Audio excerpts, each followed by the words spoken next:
Hey,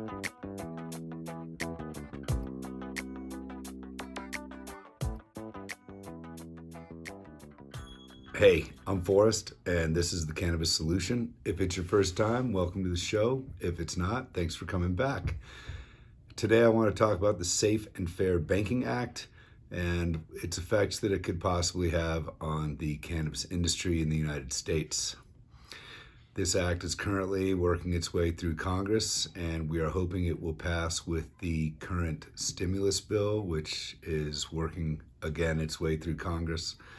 Okay, so the Safe and Fair Banking Act is going to take some of the teeth away from the Federal Banking Commission that doesn't allow banks to service cannabis businesses. The reason they don't allow them to service cannabis businesses is because cannabis is not considered legal because of its scheduling on the Controlled Substance Act, and hopefully one day that'll be removed. But until then, this bill could potentially take away some of the methods that the Banking Commission is using to keep banks from allowing customers in the cannabis industry to be in their ranks.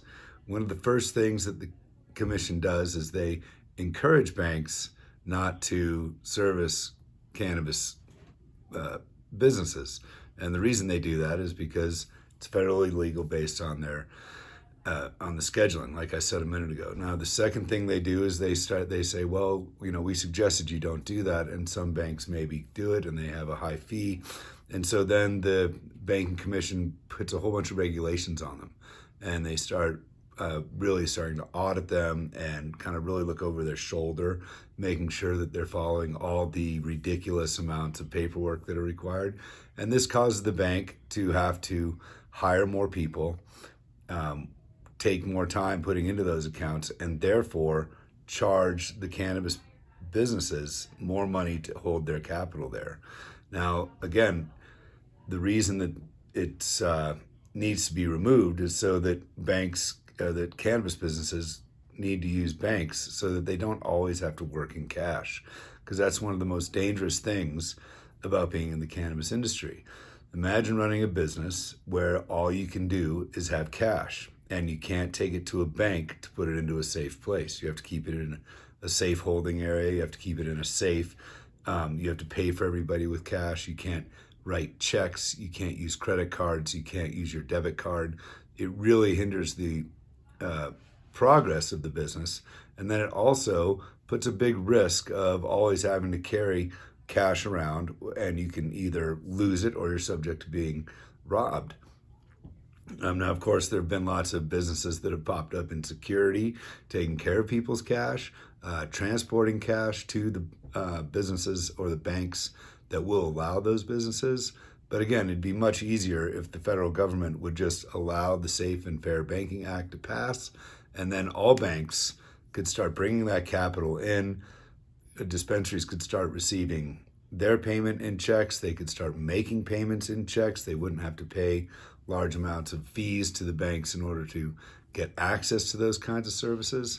And the final thing that the Banking Commission does to intimidate banks from having customers in the cannabis industry is they threaten to take away their FDIC, which is the Federal Deposit Insurance that all banks are required to carry unless they are a credit union. And a credit union, they do most of the banking for the cannabis industry right now. And the ability to even skirt any rules is really low. And also, in order to get any type of tax deductions correctly out of the 280E tax code that you're required to use because you're a federally illegal business, you're not allowed to take any of your costs of goods sold off of your balance sheet. So that removes a lot of deductions, which means that your tax rate that you have to pay to the federal government is really high. We'd like to get the Fair and Safe Banking Act passed.